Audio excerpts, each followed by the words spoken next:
the ESG report is really exciting because it was a push and a priority from the board all the way through our leadership team.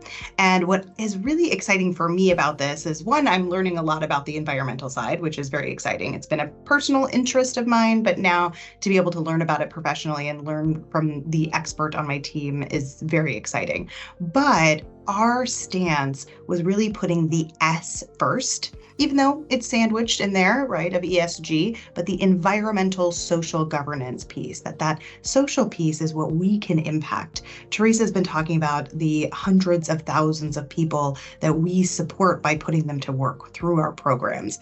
And that social piece of ESG is where we can make a really big difference. So D&I fits in there. And what we've done is make commitments as well as tell people where we are. So it's very transparent. It was one of the things that I really worked on, is to really share as much information as we could. And we'll continue to do that. Some information we didn't maybe have as fully as we wanted, but we're going to continue to share where we are and make commitments for the future. So we were very new on our journey for the environmental side, but we are really trying to push the industry forward. And people have probably heard me say that for our DE&I in the contingent workforce.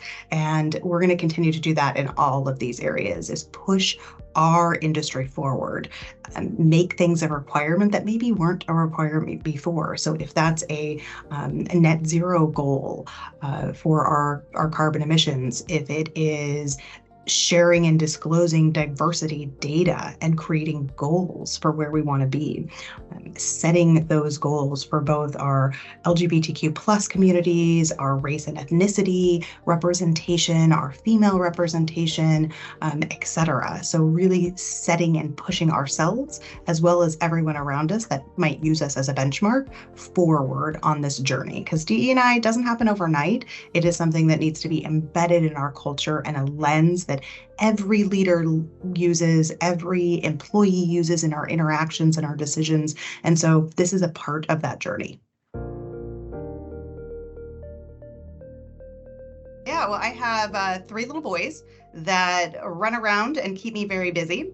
I have a 12-year-old, a 7.5-year-old, and a almost 5-year-old. But while they're running around and as they're getting older, I do like to do a lot of projects around the house. I'm one of those people. So sometimes you'll see me getting into trouble with my miter saw and my safety glasses on.